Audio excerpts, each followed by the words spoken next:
Guys, what's going on? So I just recently, 9 hours ago, got this comment. You should do a tier list on equipment. I don't know what to use. And I just wrote this. And if you want the too long, didn't read, or didn't watch, this is exactly what I'm going to say in this video. Because I don't think that the changes to equipment made any of the other ones that much better. I think one of them, maybe, but we'll see. But this is essentially what I'm going to talk about in this entire video. So if you don't want to watch however long this video is, there you go. But if you do want to watch how long this video is, let's continue. So they just dropped 19.0, and Bruiser has talents, and a lot of things are happening. Where is it? I have a level 9. This is why I always suggest getting to at least level 9. Then you have the ability to at least use the level 9 talent. It's always just good to upgrade all of your people, but it's just much better if you have like a level 9 something, because then you can use the first talent whenever it gets talents. They nerfed this to the ground, as expected. It's pretty terrible. I wouldn't recommend it, but I thought to do an equipment list. I just got my last enchantment on my hunter jacket, so now everything has an enchantment. And the way that equipment works, okay, so first off, they changed equipment on how it upgrades. So before, all you needed, I say that very sparingly. What you needed was 3 of the same thing, and then you could was it 3 of the same thing, and then you could upgrade, or you needed like 1 original and 3 of the same thing. You needed like 4 copies of, I believe it was, you needed like 4 copies of the same thing in order to upgrade 1 thing. So at common level, that was easy. Once you started going into epic level, it started becoming insane. Now, what you have to do is you have to upgrade a common item, or you have to upgrade an item and just have a similar item, the exact, like as in the exact same thing, a non-upgraded exact same item at the same rarity, and then that original item will upgrade, and it will now be at 0.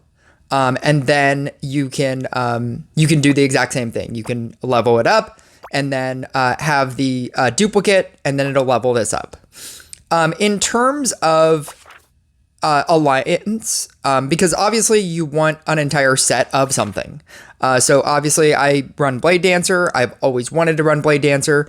My effect that I've wanted is the Forest faction. I was going to say the Leaf faction, but I've wanted the Forest faction. And if you get Legendary, or actually it starts, I believe, at Epic.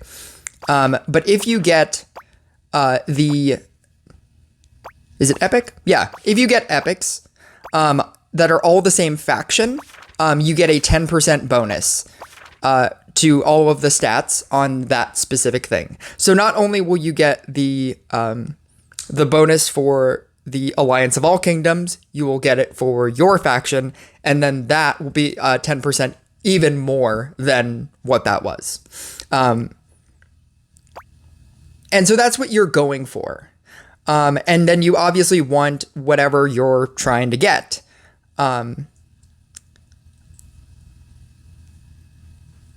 It's really difficult because it's random. And that's the problem with the new system that I'm finding. With the old system, you could just level up very casually random items that you just obtained over the course of time. Obviously, this is me playing for as long as I've been playing, and that's how I've managed to very specifically get these items. And it's also lucking out, because when you go from rare to epic, it doesn't matter what this faction is, it has the ability to change to some other faction. So there is no actual way to very specifically get a Forest Alliance thing or a Dark Alliance thing. And even when you do, that item is technically only the best for that specific faction. So if I were to be playing like a cultist deck, right? The Dark Domain would work for it. But the Amulet would not. And it would just be the Alliance of All Kingdoms. And so the attack squares that I would get would not work for cultists, even though I lucked out and got the Dark Domain on my sword, right? And then if I wanted to use like Inquisitor, because this one has Kingdom of Light, this would work. The squares would work for, or it would work extra for Kingdom of Light. So the squares would work for Inquisitor, but the attack damage bonus wouldn't work. And it would just be the Alliance of All Kingdoms. That's the bonus that you'd be getting.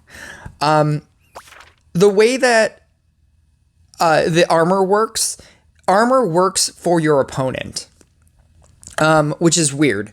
But it affects your opponent, not you. So Hunter's Jacket, I want to say, is the best armor.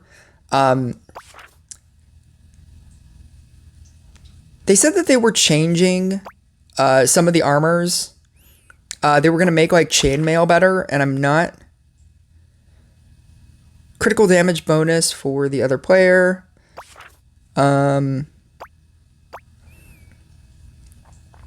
They were saying that they were going to change some of the weapon stats. It says sword deals increased damage to your units deal to enemies. Maybe it's like a hidden stat. Because they definitely said that they were going to change the mechanics of lesser used items, but for some reason it doesn't actually say that in any of the items. I know they were supposed to change the bow as well, and it doesn't say any of it, which is weird. It was one of the whole reasons why I decided to do this video. Because the sword is supposed to deal more damage to bosses. Oh, it does say it. Never mind. Damage against bosses and mini-bosses. Forest Alliance. And then the chainmail. Crit damage bonus for the other player. And then there's another one. Chainmail? Oh, wow. I guess you just have to have, like, the max versions of things. Damage bonus on merging up.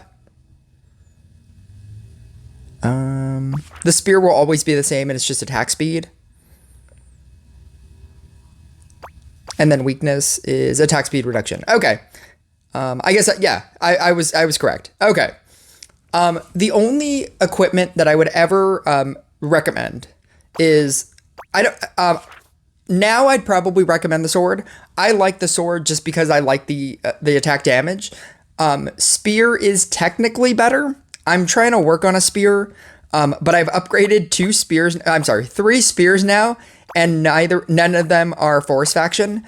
I could upgrade this because it has Forest Alliance on it. So I'd be getting the Alliance of All Kingdoms and the Forest Alliance bonus, but because it's technogenic, I would lose the 10% bonus for both of these. And I'd rather just luck into an epic, or I would rather just luck into an epic Forest faction spear. So now I've been trying to upgrade this one. But then I would need another spear of the same rarity, and that's becoming a problem because then now I'd have to get this one, and I'd have to upgrade this one and get another one in order to get a spear so that I could upgrade this one. And this one might actually end up being not a Forest faction, and they could give me another faction. And that is the new problem with the new boost. You have to take so many, if you are trying to get a specific thing on a If you're trying to change the the main faction, on a specific thing, it's really, really difficult. I do remember in patch notes, they said that they were thinking about giving you an option to just straight change it, or to probably randomize it for gems or for something. And so like I'm pretty sure that they might eventually do that, and that might even be just an easier way than upgrading this all the way, getting another spear, and then upgrading this one all the way using that spear, and then randomly getting a thing. But the game is a grind, and so that's just how it works. I like sword because of the straight damage boost. I think that if you don't have the spear, the damage boost is good enough. I wouldn't use the other ones. Mage robe or the mage. I know I have one. I guess I don't have one. The staff. The staff is you get an amount of mana when enemies are killed. You get better mana over the course of the game. I wouldn't use it. I don't find myself ever needing mana. Ever. I mean, I'm just saying, like, in general, not even just in Blooming Dash, but in general, in any game, mana is important, but once you start going into a high enough level, like you start running Inquisitor, you start running, I don't know, just other things. Yes, that mana is going to help you scrapper more, but no, the damage that you do is not going to be increasing. In the sense that it's better to probably have base damage with a sword or base speed with a spear. It's better to just make your units inherently more powerful than trying to use mana to theoretically make them more powerful, if that makes sense. I think this one's a spear, or a staff. This is like the best staff that I have. It's also a forest faction. And then I wouldn't run the bow either. It affects crit damage, which is, again, just a very theoretical fact. So if your units crit, the crit damage is higher, but I don't think that's better than just making your straight base damage better or making your speed better. Yes, every so often you might get a 1 million damage hit. But if your base damage is not good, then you're always relying on that 1 million damage every so often, right? So the only two that I would ever recommend are spear and sword. And that goes for post-patch as well. In terms of amulets, the magic amulet, for the longest time, was the only amulet in the game. And so that's why I was able to luck out and get a force faction one. This is the attack square, the attack tile, and it's just base damage. It has a flat percentage, and that flat percentage is 40% at the rarity that I'm at. Because you're counting the Alliance of All Kingdoms as well as Forest Alliance. So it's the 20 plus the 0.5 and then the 22 plus the 0.55. And that's what base damage I'm getting just as a flat rate. Which is what, 44%? 20.5? 42? Like 43%? 44%? As base damage. Technically, Amulet of Growth is better. Or I've heard that it's better. I don't have like a max Amulet of Growth yet. So take that into account. But technically, even at this rarity, and especially because I have a forest faction one, this is very comparable. So you're getting 30 plus 30 at max. So the way that Amulet of Growth works, if you had the faction bonus, where you had Alliance and you had the Forest Alliance, you're technically getting a maximum of 60%. Whereas with the magic amulet, where you just get the attack tiles, you're getting a maximum of, what did I just say? Like 43, 44. Amulet of Growth, the way that it works, when you merge units at these points, damage is increased by 2%.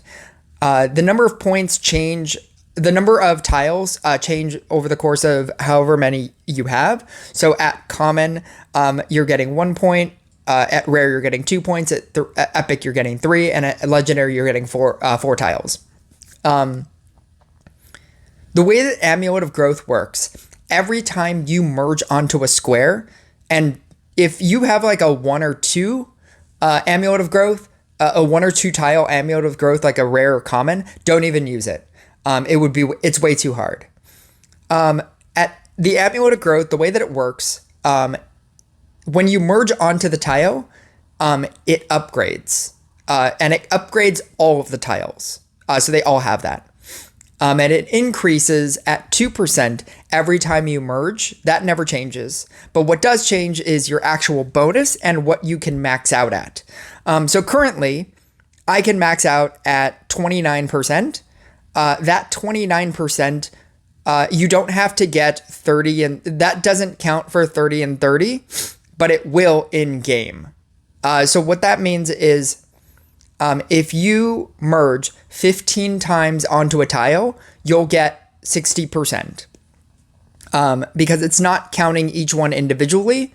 It's just, you just have to do the flat number. So the flat number is 29% plus 1%, which is 30, right? And so even if you're running Alliance of All Kingdoms and Forest Alliance, you only need to get up to 30%, and you'll get 60%. So you have to merge 15 times on tiles, and then you will get 60% damage on those tiles, as opposed to the 40% that you're getting for my legendary. So Amulet of Growth is technically better, but to merge on tiles in decks that don't necessarily merge is really difficult. I will use an Amulet of Growth just to show you, and I'm gonna run a robot deck. I'm just gonna run this, and I'll show you how this works. I've been trying to upgrade this. I can actually upgrade this now, because eventually I'm gonna want to legendary this.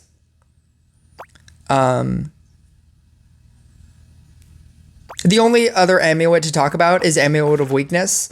I think I have a better one on my... Yeah. So the way that this one works, I would normally run it on, like, shaman-based kind of decks, or in co-op. This is, like, the co-op amulet. When you... depending on rarity, the amulet creates 1 to 4 points on the opponent's field. After killing a monster, a unit's attack speed at that point is reduced, or it's increased for 5 seconds. The effect stacks up to 5 times. So the way that it works is when there's a unit... So let's say you're playing PvP. You don't get a tile, your opponent does. If they put a unit on that tile, their unit gets their attack speed reduced. And it's based on your numbers and your for your faction boasts. So let's say you're playing against a Blade Dancer deck, and they actually put a Blade Dancer on this tile. They will be getting the 20% reduction and the 19% reduction, and they will be getting 40%, and it stacks 5 times. If they're playing light, then they're only getting the 19%. Because it's the Alliance to All Kingdoms, they would only be getting the 20% reduction. It's good, but it's also very easy to avoid, to just not put tiles on, or to not put units on bad tiles. And so I don't think it's that great specifically for PvP, but it is really good for co-op, because in co-op you're giving your opponent attack speed squares, and that is just always good. So they will probably have their like magic amulet squares, and then they will also have like attack speed squares that you're giving them. And the more that you can give your opponent, the better. Hunter's Jacket is the best legendary item armor because it reduces the attack speed of your opponent. Armors only affect your opponent; they never affect you. So Mage Robes decreases the amount or increases in co-op. All of that's how all of these work. All the armors, they decrease in PvP and then they increase in co-op. Mage Robes will increase or decrease the amount of mana that your opponent gets. Again, like I said before, mana is not that important. Even though it technically is, it's not that important because over the course of the game, they will have so much mana that they don't know what to do with, that kind of stopping the amount of mana that they're getting is not going to matter. The Knight's Armor does critical damage, so their critical damage is worse. But again, like I said with the bow, affecting their critical damage number is not going to be the make or break for the game. Like every so often, them not hitting 1,000,000 damage is not going to make or break the game if they keep hitting 900,000 damage, right? The Hunter's Jacket is honestly the only one that I would ever use, and that's not changed. Affecting their attack speed is pretty much the best thing that you could possibly do, making it just so that they have a flat rate of just reduced attack speed. And if they're not increasing their attack speed with something else like a knight statue, that starts to really stack. Originally, you could run like Amulet of Weakness, Hunter's Jacket, and you could run like a toxic deck, like a Shaman Witch deck. You could run Trickster. You could run Frost with the Freeze talent. And so it's just very punishing at the beginning of the game. What is it? The Icy Breath talent. So that when you merge for 4 seconds, they can't gain mana, and then they're getting reduced mana, and then the attack speed that they're doing is terrible because they could be hitting Amulet of Weakness tiles, and then with the Hunter's Jacket, that's another reduced attack speed, and then the main damager or one of the main damagers in that is Boreas with the sleep arrows, and then you use Force of Wind because you have a max Boreas, and then you're shamaning them and witching them. Like, if you're gonna run that deck, then yeah, Amulet of Weakness is probably pretty good in that deck. But beyond that and co-op, I don't know if I would ever run Amulet of Weakness, and I think it's just better to buff your own units. But yeah, I'm going to run my robot. Oh my god, that's not my robot deck at all. I think I took apart my robot deck because I was playing engineer. I'm going to build a robot here. Just so that I can show you the Amulet of Growth. I think I was running Reaper. Harlequin Mime, right?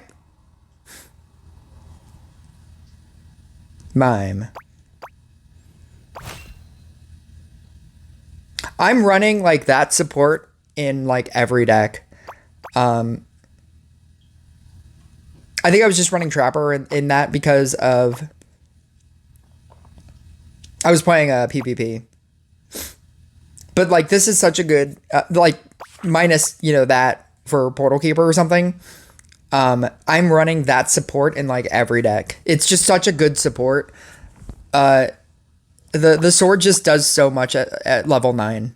The Awakened Sword. I've been trying to use the regular sword on my free-to-play account because I don't have a level 9. It's so much more difficult, but the Awakened Sword is just so much better. I might run... I'm thinking about running Demonologist.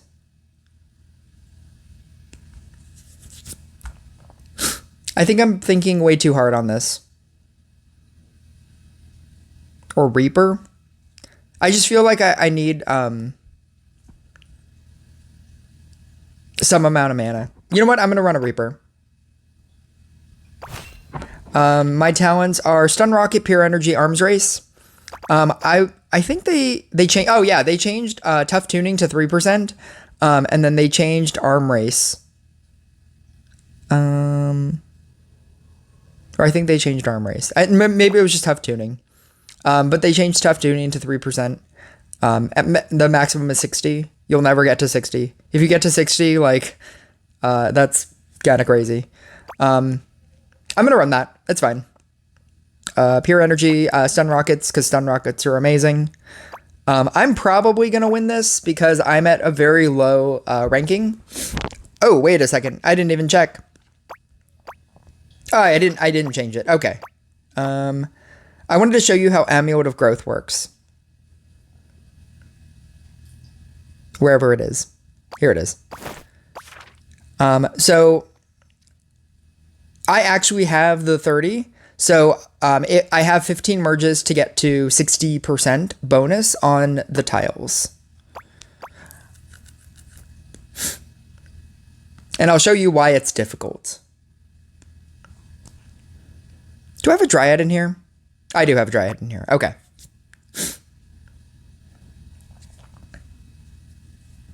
So the problem with Robot is that you have to get to 5 merges or else you die.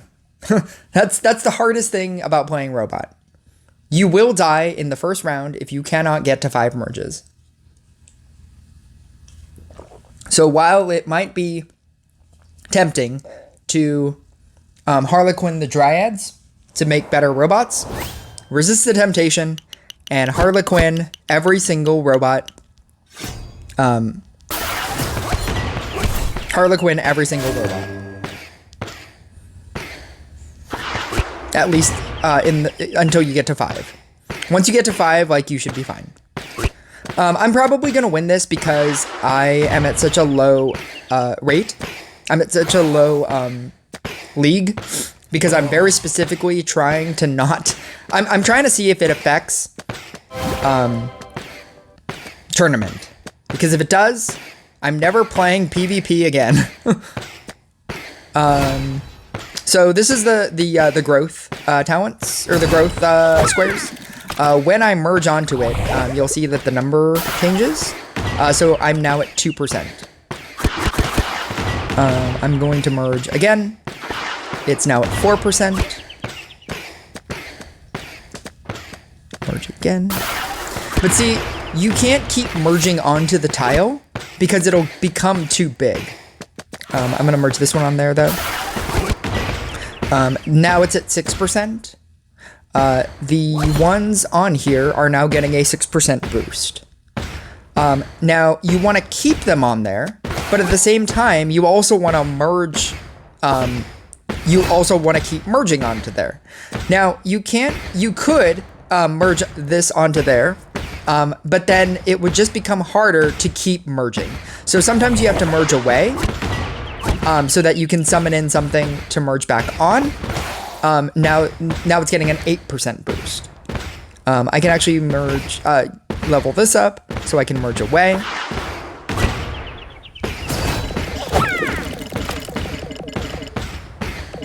It's this weird push and pull on them. Like, you want to merge onto the tile to get like a good unit, but you also want to merge away from it because you don't want to keep merging up.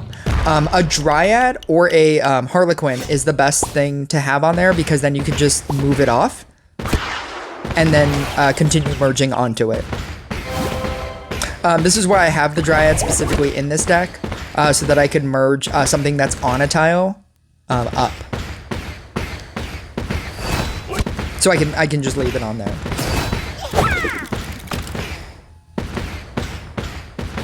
I think a lot of people don't know how to Amulet of Growth works, so that's why I thought I'd also do this version of this video. I'm gonna merge away. I do want Reapers, I just don't want them right now. I'm gonna merge onto it. Yeah, that was pretty much the best case scenario here. All of this is amazing, actually. So now you're getting a 16% boost. And again, this goes to 30%. But that's based on your thing. I'm gonna upgrade this one. This is why I say that you can't really run this with 2 tiles. It needs to be, you need to have like 3 or 4 tiles. I'm gonna merge onto it. It's now at an 18% boost. I'm gonna do that.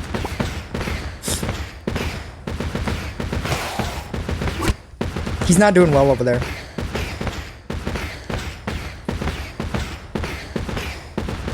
I feel like he might quit. I'm not even upgrading this, and like he is not doing well over there.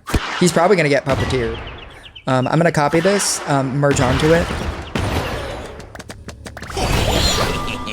I'm gonna merge away again.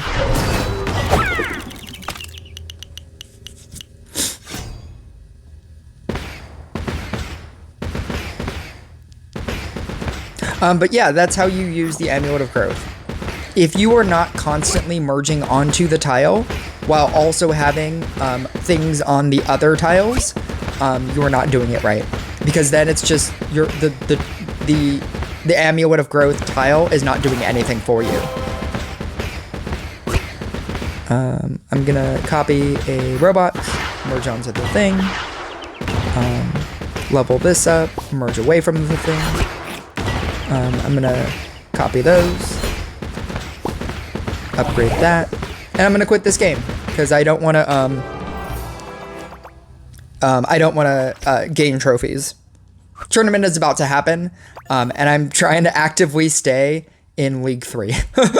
I'm actively trying to not win games, because I believe the second that I do, and the second I go into like the realm that I probably should be, which is somewhere around here. Actually, no, somewhere around like here. Tournament becomes like really, really difficult for me. And I'm pretty sure if I don't do that, I'll get opponents like that. And then all of tournament will be the same. Pro tip. But yeah, that's all the equipment. That's how Amulet of Growth works, if you didn't already know. And those are the only ones that I would recommend. Hunter's Jacket as the only armor. Sword is really good. Spear is really good. I wouldn't recommend anything else. Amulet of Growth is technically better than Magic Amulet, but that's also up to the deck. If you tend to merge a lot in a like Demon Hunter deck, like a Witch Shaman type deck, or a deck that has Witch and Shaman, and like other things, like a robot deck is really good. If you have like Summoner, if you're running some kind of Summoner type deck, but you have to have it at either Epic or Rare. Or epic, you have to have it at either Epic or Legendary. I wouldn't use Amulet of Growth at anything below like 2 tiles. 1 tile doesn't even make sense. But like even 2 tiles is really difficult, as you saw. Like it just, the more tiles that you have the ability to merge onto, the better, because you have to merge away from them, and then in order to reset them, so that you can continue merging on them. But yeah, it is technically better than the Magic Amulet, but that's all based on the idea that you have the ability to merge onto them. But yeah, that's my thoughts on equipment. I will see you guys next video.